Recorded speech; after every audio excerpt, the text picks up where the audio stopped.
அஸ்ஸலாமு அலைக்கும். Hi friends, இந்த ரெசிபி என்னவா இருக்கும்னு ஸ்டோரியில் போட்டிருந்தேன். நிறைய பேர் கரெக்டாக கெஸ் பண்ணியிருந்தீங்க சீம்பால் அப்படின்னு சொல்லிட்டு. ஃபர்ஸ்ட் டைம் நான் ட்ரை பண்ணியிருந்தேன். எப்படி செய்கிறதுன்னு பார்க்கலாமா? ஒரு மிக்ஸி ஜாரில் சுகர், நம்மளோட இனிப்பு சுவைக்கு தேவையான அளவு எடுத்துகிட்டு ஒரு 4-5 ஏலக்காய், சின்ன பீஸ் சுக்கு போட்டு நல்லா பவுடர் பண்ணிக்கோங்க. 1 வருஷமாக சொல்லிவிட்டு 1 வருஷத்துக்கு அப்புறமா 1 லிட்டர் சீம்பால் நம்ம பால்கார் கொடுத்துருந்தாரு.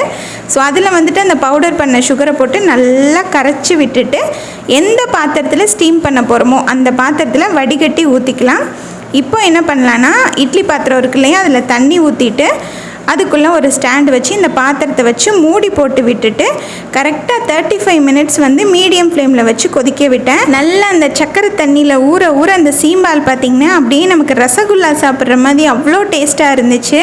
இவ்வளோ டேஸ்ட்டாக இருக்கும் அப்படின்னு நான் நினைக்கவே இல்லை. செம்ம டேஸ்டியாக இருந்துச்சு. கண்டிப்பாக சீம்பால் கிடச்சிச்சு அப்படின்னா ஒரு தடவை ட்ரை பண்ணி பாருங்கள். தேங்க்யூ.